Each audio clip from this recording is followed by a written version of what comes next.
고린도전서 1장 18절 말씀 다 같이 한 목소리로 합독하시겠습니다. 십자가의 도가 멸망하는 자들에게는 미련한 것이요 구원을 받은 우리에게는 하나님의 능력이라. 다시 한번 읽겠습니다. 십자가의 도가 멸망하는 자들에게는 미련한 것이요 구원을 받은 우리에게는 하나님의 능력이라. 아멘.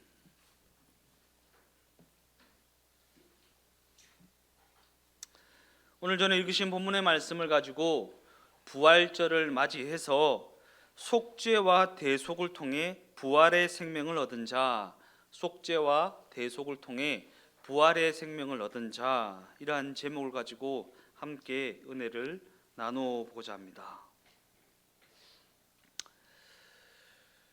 새해 복 많이 받으세요라고 인사했던 지가 엊그저께 같은데 벌써 1분기가 지나고 이제 5월을 맞이하기 위해 준비하는 가정 가운데 있습니다.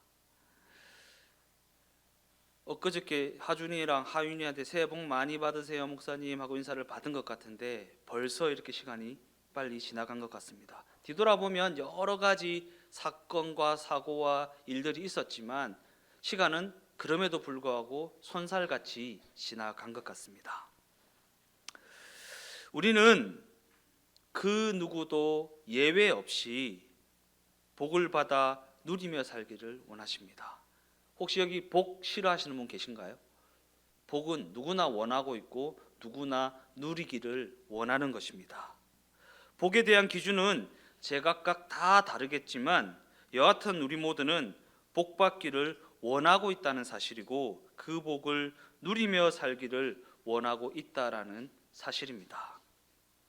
더 나아가 복의 근원이 되시는 하나님께서도 우리에게 복 주시기를 원하시고 또한 우리가 그 복을 누리며 살기를 너무나도 원하고 계신다라는 사실입니다.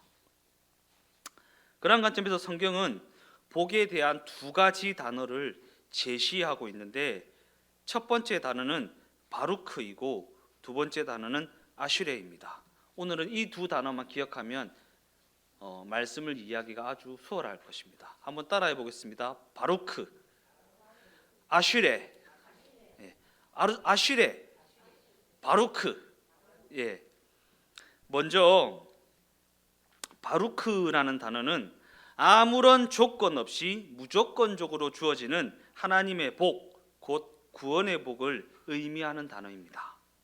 우리가 그 복을 받을 자격이 있든 없든 우리가 그 복을 원하고 있든 원하지 않고 있든 그와는 상관없이 무조건적으로 주어지는 복, 그 복이 바로 바루크라는 단어가 내포하고 있는 의미라는 것입니다.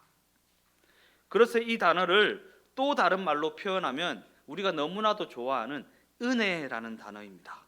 왜냐하면 하나님의 은혜는 조건이나 자격을 따지지 않고 거저 주시는 하나님의 선물이기 때문입니다. 그렇다면 하나님께서는 그 은혜로 우리에게 무엇을 선물하셨습니까? 예수 그리스도께서 십자가에서 이루신 대속의 은혜를 선물하셨다라는 것입니다. 그래서 우리는 하나님께서 우리에게 주신 그 은혜를 속죄의 은혜 또는 대속의 은혜라고 그렇게 말하는 것입니다. 먼저 속죄의 은혜는 예수 그리스도께서 우리가 담당해야 할 죄를 속하여 주시는 속죄의 은혜를 베풀어 주셨다라는 은혜입니다. 우리가 그 죄값을 짊어지고 죽어야 했는데 예수 그리스도께서 우리의 죄까지 모두 짊어지고 속죄의 제물이 되셨다라는 것입니다. 더 나아가 예수님께서 베풀어 주신 속죄의 은혜는 우리 모두에게 값없이 주어지는 하나님의 선물이라는 것입니다. 즉 속죄의 은혜는 우리가 원하든 원하지 않든 우리가 그 은혜를 받을 만한 자격을 갖추었든 갖추지 못했든 그와는 상관없이 무조건적으로 주어지는 하나님의 선물이라는 것입니다. 왜 그렇게 되는 것입니까? 그 은혜는 우리의 어떠함이라는, 우리의 실력이라는, 우리의 노력이라는, 우리의 공로가 전혀 개입되지 않도록 이미 2000년 전에 그 값을 지불하신 그러한 은혜이기 때문입니다. 우리가 그 은혜에 조금도 보태지 못합니다. 왜? 2000년 전에 이루어진 일이기 때문입니다. 즉 하나님의 그 선물은 우리의 실력이나 우리의 의지와는 아무런 상관없이 이미 2000년 전에 완성된 그러한 사건이라는 것입니다. 그리고 그 은혜가 바로 조건 없이 주어지는 하나님의 선물, 곧 바루크라는 단어가 내포하고 있는 은혜라고도 표현하는 하나님의 복이라는 것입니다. 그렇다면 우리는 왜 바루크라는 단어가 내포하고 있는 그 복, 곧 속죄의 은혜를 받아야만 하는 것인가? 야고보서 1장 15절 말씀입니다. 욕심이 잉태한즉 죄를 낳고 죄가 장성한즉 사망을 낳느니라. 우리 모두의 인생에는 아담과 하와의 범죄로 말미암아 욕심이 잉태되게 되었고, 욕심이 잉태된 그 인생은 죄를 낳게 되었고, 죄가 장성한즉 사망을 향해 갈 수밖에 없는 그러한 인생이 바로 우리 모두의 인생이기 때문입니다. 그래서 우리 모두의 인생은 예수 그리스도의 속죄의 은혜가 필요하고, 속죄의 은혜 곧 바루크의 축복을 받아야만 하는 그러한 인생이 되어버리고 말았다라는 것입니다. 그래서 하나님께서는 이 바루크의 복을 값없이 자격을 따지지 않고 무조건적으로 주시는 것입니다. 그런데 우리가 여기서 기억해야 할 더욱 중요한 사실은 우리의 모든 죄를 속하여 주신 예수님의 십자가 사건은, 그 속죄의 은혜는 그저 그냥 죄를 속하여 주신 사건이 아니라 우리의 모든 죄를 대신하여 속하여 주신 그러한 대속의 사건이었다라는 사실입니다. 그렇다면 대속의 사건에는 어떠한 은혜가 내포되어 있는가? 예수님께서 우리의 죄를 속하기 위해 대신하여 죽으셨다라는 의미입니다. 우리가 어릴 때부터 신앙생활을 해오고 신앙의 연륜이 오래되면 오래될수록 예수님께서 나를 대신하여 죽으셨다라는 그 죽음을 가볍게 여기는 경우가 너무나도 많이 있습니다. 그냥 옆집 아줌마가 죽어도 엄청난 큰 사건인데, 예수님이 죽으셨다라는 것은 하나님이 죽으셨다라는 것입니다. 그것을 가벼이 여겨서는 안 된다라는 것입니다. 그러기에 우리는 예수님의 십자가 사건이 우리의 죄로 말미암아 우리가 감당해야 할 죽음, 우리가 감당해야 할 그 죄값을 하나님이신 예수님께서 대신하여 죽으심으로 말미암아 지불하신 대속의 죽음이었다라는 사실을 잊어서는 안 된다라는 것입니다. 더 나아가 우리가 나를 대신하여 죽으신 그 죽음을 진정으로 기억하고 있다면, 나를 대신하여 죽으신 그 죽음을 진정으로 소중하게 여기고 있다면, 우리의 삶의 방향, 우리의 삶의 목적, 우리의 삶의 이유는 완전히 달라지게 될 것이고, 나를 대신하여 죽으신 죽음, 곧 그 죽음의 이유와 목적을 떠올리고 기억하며 또한 그 죽음을 마음에 새기고 살아가게 된다라는 것입니다. 과연 그 십자가의 사건이 나를 대신하여 죽으신 대속의 죽음이라면 어떻게 내 생각과 내 뜻과 내 욕심을 여전히 고수할 수 있겠는가? 더 나아가 과연 그 십자가 사건이 나의 욕심이 낳은 그 사망을 해결하는 사건이었다면 어떻게 또다시 그 욕심을 품고 살아갈 수 있겠는가? 그 욕심을 따라 또다시 살 수 있겠는가? 이것이 바로 십자가 대속을 바라보는 성경의 감점이고, 성경이 우리에게 던지는 질문이라는 것입니다. 이처럼 우리가 예수님의 대속의 죽음을 믿음으로 받아들인 인생이라면, 예수님께서 대속의 죽음을 감당하신 이유, 목적, 그 뜻을 기억하고 그 뜻과 그 목적에 부합하는 삶을 사는 것에 관심을 가져야 하는 것이 마땅하다라는 것입니다. 누군가 나를 위해 대신하여 죽으셨다라는 것입니다. 왜 죽으셨는지 우리가 기억해야 하는 것이고 마음에 새겨야 되는 것이고, 나를 살리신 그 죽음이 무엇을 목적하였는지, 무엇을 이유하였는지, 그것이 내 삶의 방향에 영향을 미쳐야 마땅하다라는 것입니다. 이러한 관점에서 사도 바울은 다음과 같이 고백하고 있습니다. 고린도전서 2장 2절 말씀입니다. 내가 너희 중에서 예수 그리스도와 그가 십자가에 못 박히신 것 외에는 아무것도 알지 아니하기로 작정하였음이라. 진정으로 예수님의 십자가 사건, 곧 속죄와 대속이라는 바루크의 복을 받은 사람이라면 그 인생에 예수님과 그가 십자가에서 이루신 대속의 사건 외에는 자랑할 것이 없다는 것이고, 또한 그 은혜보다 가치 있다 여기는 것이 없어지는 것이 너무나도 마땅하다라는 것입니다. 무엇을 가장 소중하게 여기시고 있습니까? 무엇을 가장 중요하다 생각하고 있습니까? 예수님의 대속의 십자가 사건을 믿는 믿음을 가졌다면 예수님께서 십자가에서 이루신 그 대속의 사건보다 더 가치 있다 여기는 것이 없어지는 것이 마땅하다라는 것입니다. 그래서 예수를 믿게 되면 가치의 변화가 일어나는 것입니다. 우리가 이 땅에서의 삶을 살아가다 보면 주변 이웃들과 다투는 일이 생겨지죠. 다투는 일이 없을 수 없습니다. 왜 다투게 되는 것입니까? 그들과 내가 가치가 같기 때문입니다.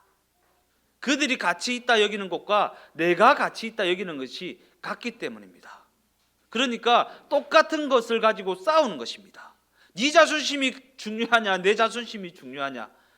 자존심이 중요하다라는 것은 그 사람이나 나나 같은 것입니다. 그러니까 자존심이 부딪히면 싸우게 되는 것입니다. 그러나 예수님의 십자가 대속을 받아들인 사람이라면 가치가 변화되는 것입니다. 가치가 달라지는 것입니다. 무슨 가치요? 내가 소중히 여기는 가치요. 내 자신보다 나를 사랑하신 하나님의 사랑을 더 가치 있다 여기는 것이고, 그 인생 속에 있는 하나님의 형상을 더 소중하다 여기기 때문에 져줄 수 있는 것입니다. 이는 곧 우리가 바루크의 복을 받은 사람이라면 욕심이 없는 인생, 세상적인 가치에 욕심을 내지 않는 인생, 곧 욕심이 잉태되지 않는 그러한 인생이 되어지게 되어 있다라는 말씀입니다. 더 나아가 그 인생 가운데 욕심이 잉태되지 않으면 죄가 장성할 수 없고, 죄가 장성하지 않으면 그 인생에는 그로 말미암은 사망도 있을 수가 없는 것입니다. 그래서 이것을 한마디로 하면 구원이다 라는 것입니다. 왜? 사망에 이르지 않으니까.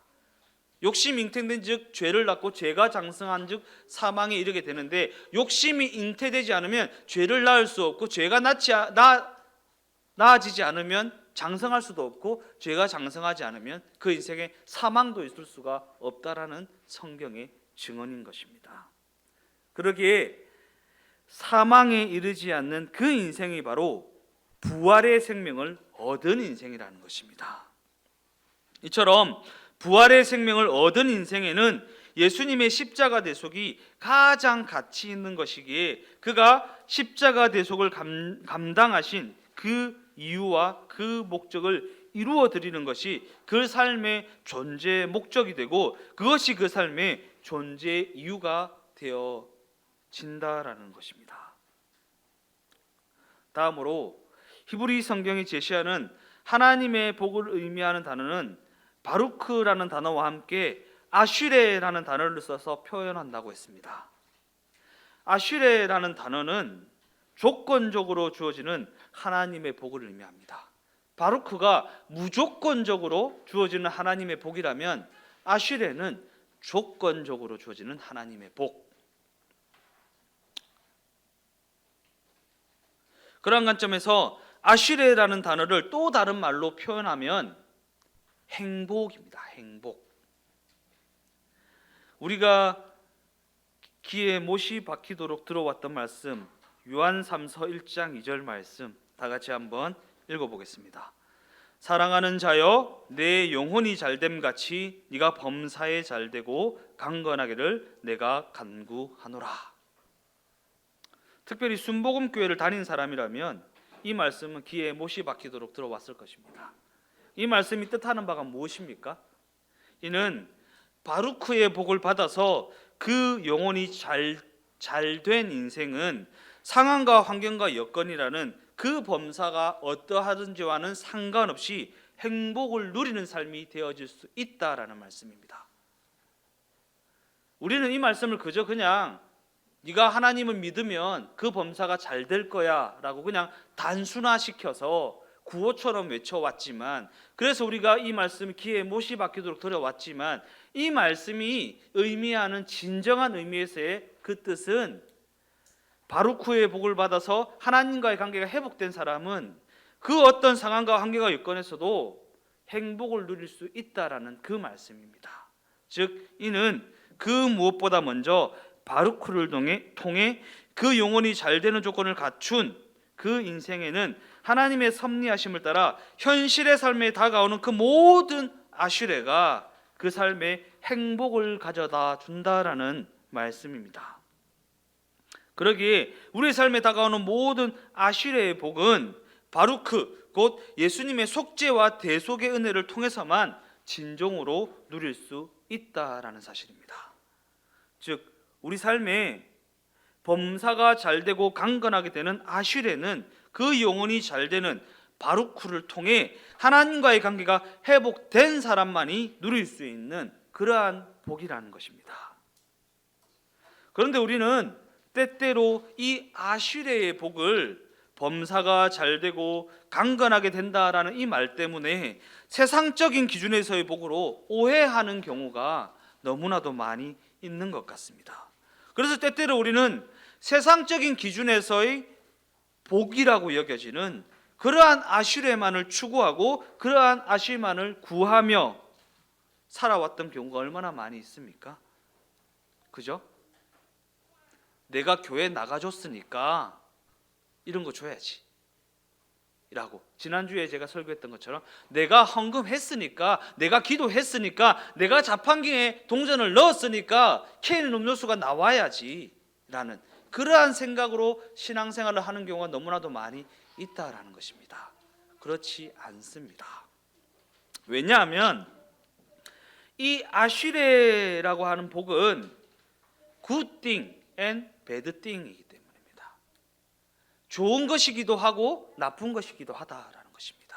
세상적인 기준에서 보면 정말 나쁜 것이고 불행한 것이고 나를 힘들게 하는 것인데, 바루크를 받은 사람에게는 그것이 좋은 것이든 나쁜 것이든 그와는 상관없이 그 모든 것이 나에게 행복으로 다가오게 된다라는 그러한 말씀입니다. 바루크를 받은 사람만 아슈레를 누릴 수 있다라는, 바루크라는 복을 받은 그 조건을 충족한 사람만 아슈레의 복을 누릴 수 있다라는 것은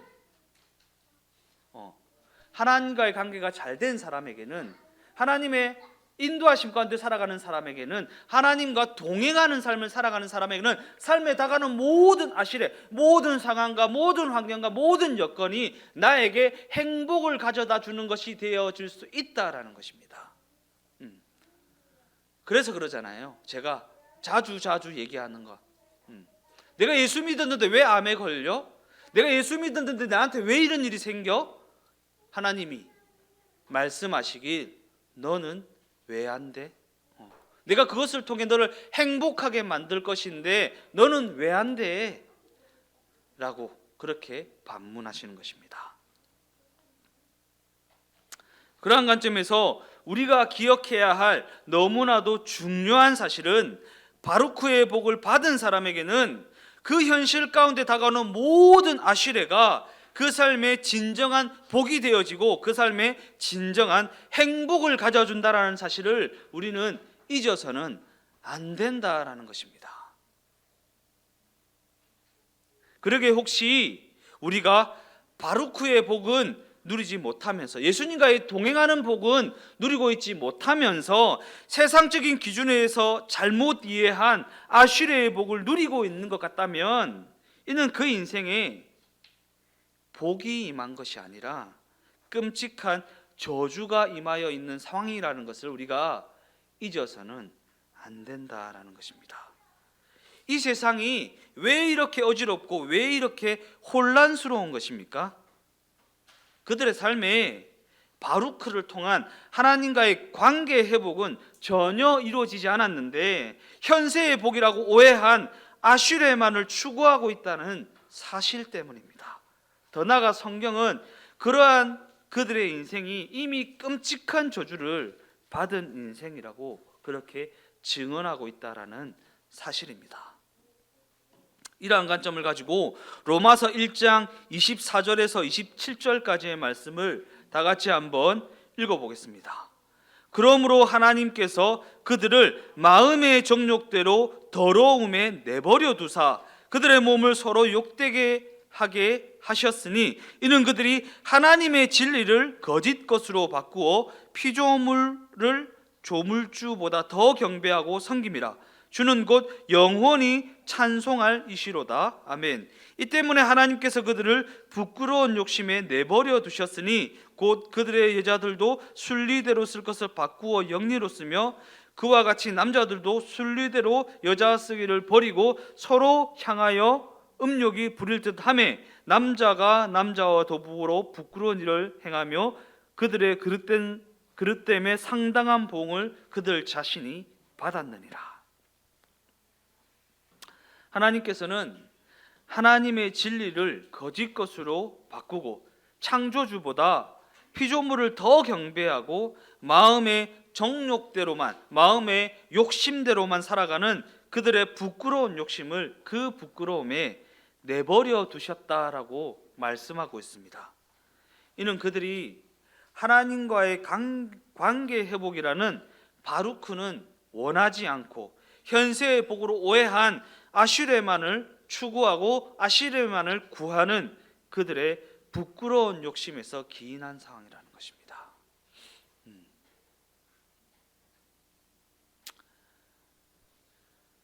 엊그저께 사촌 동생을 만나서 차 한잔 마시면서 이런 얘기를 했습니다. 우리가 참 기도를 잘못 배워왔다라는 그런 얘기를 은연중에 나누었는데, 왜 기도를 잘못 배웠냐면, 제가 기도는 하나님과 예수님과 카톡 주고받는 것이라고 얘기했죠.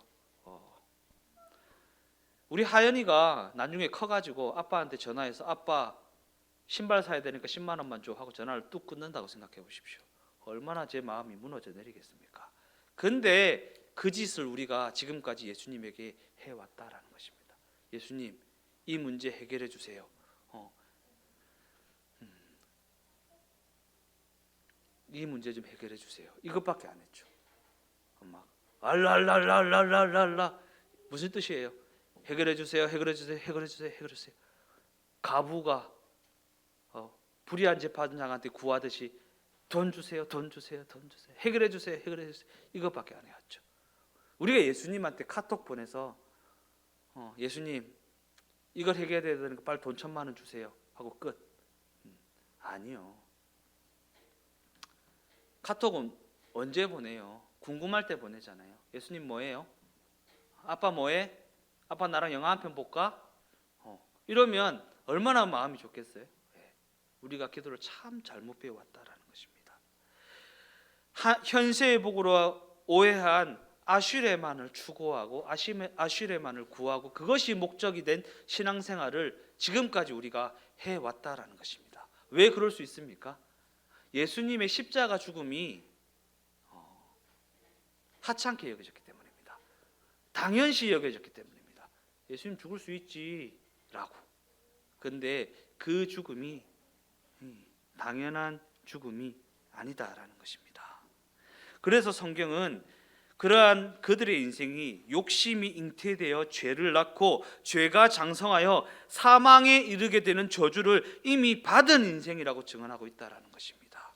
참 뭐예요 이게 도대체? 이게 뭐 하는 짓입니까?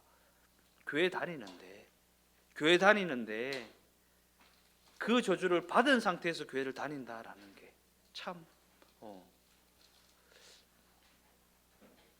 이처럼 우리가 바루크의 복을 누리지 못한다면 현세의 복이라 오해한 아슈레의 복을 누리고 있다고 한들 결단코 그 아슈레는 진정한 복이 될 수 없다는 사실이고, 오히려 그 아슈레는, 그들이 오해한 그 아슈레는 그 인생을 사망으로 사로잡아가는 무서운 저주가 되어버리고 만다는 사실을 잊어서는 안 된다라는 것입니다. 이 땅에서 그저 잘 먹고 잘 사는 게 중요한 것이 아니라 하나님과의 관계 회복이 선행되어져야 삶에서 다가오는 현세의 복도 의미가 있고, 현세의 복으로 여기지 않은 고통과 아픔과 저주도 내 삶 가운데 행복을 가져다주는 중요한 의미를 가져다 준다라는 것입니다. 우리가 계속해서 주중에 제가 말씀을 보내드리죠.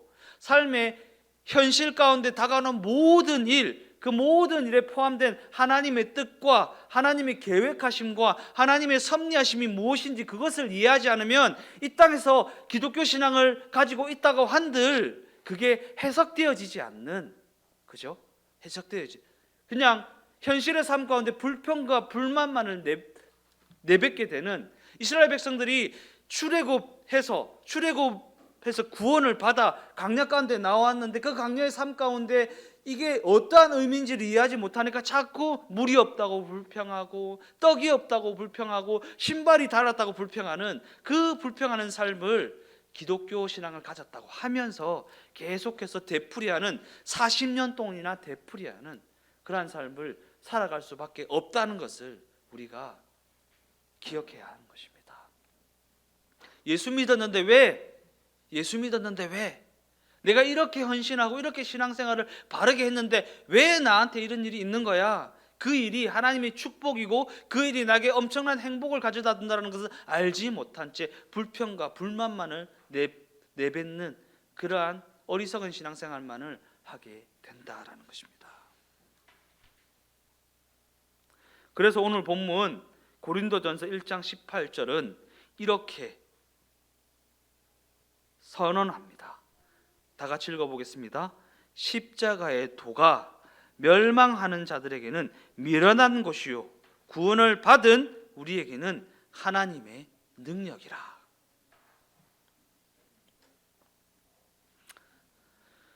결론적으로 우리 모두는 예수님의 속죄의 은혜와 대속의 은혜를 통해, 예수님의 그 십자가 죽음을 통해 하나님의 관계 회복을 의미하는 바루크의 복, 곧 부활의 생명을 얻은 자입니다.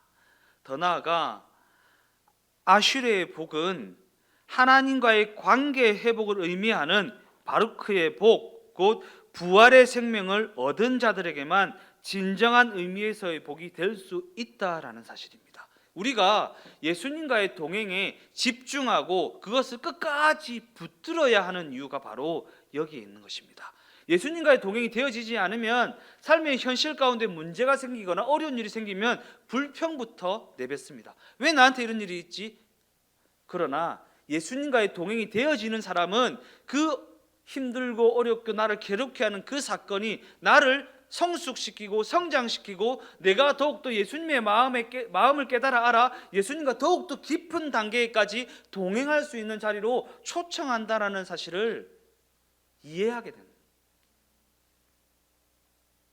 그래서 예수님의 속죄의 은혜와 예수님의 대속의 은혜를 의미하는 바루크의 복을 받은 사람, 곧 예수님과 동행할 수 있게 된 사람은 하나님의 뜻과 하나님의 목적을 이루어 드리는 일에 자신의 삶 가운데 다가오는 모든 아시레를 온전히 돌려드릴 수 있는 그러한 영광의 기업으로서의 삶이 되어지게 되어 있다라는 것입니다. 삶의 이유와 목적, 삶의 방향이 완전히 달라지는 것입니다. 그저 그냥 우스꽝스러운 신앙생활을 해서는 안 됩니다. 자판기에 동전 넣듯이 신앙생활을 해서는 안 된다라는 것입니다. 자판기에 동전 넣듯이 교회 다녀줬으니까, 기도해 줬으니까, 헌금해 줬으니까, 성경 많이 봉사 많이 했으니까 나한테 이거 줘야지가 아닙니다. 예수님이 믿어지게 하셨다라는 것은 예수님과 동행할 수 있게 됐다는 것이고, 예수님과 동행할 수 있게 됐다라는 것은 예수님의 마음을 깨달아 알게 되었다라는 것이고, 예수님의 마음을 깨달아 알게 되었다라는 것은 내 삶이 어디를 향해야 되고 무엇에 집중해야 되는지를 알게 되었다라는 것이고, 그 삶의 이유와 목적을 발견하게 되었다라는 것, 곧 밭의 감추인 보화를 발견했다라는 것입니다. 그리고 그 보화를 발견한 자들의 삶은 이 세상 사람들과 완전히 다른, 완전히 구별된 거듭난 인생이 되어지게 되어 있다라는 것입니다. 그러므로 우리 주 동행 교회 각 지체가 이 땅에서 살아가는 현실의 삶 가운데 그 무엇보다 먼저 예수님과의 관계 회복을 의미하는 바루크에 집중하는 교회로 세워지게 되기를 예수님의 이름으로 축원드립니다. 그래서 하나님과의 관계 회복을 의미하는 바루크를 통해 현실의 삶 가운데 다가오는 모든 아시레를 가지고 하나님의 뜻과 하나님의 목적을 이루어 드리는 교회, 곧 모든 아시레가 진정으로 복이 되어지는 교회로 세워지기를 예수님의 이름으로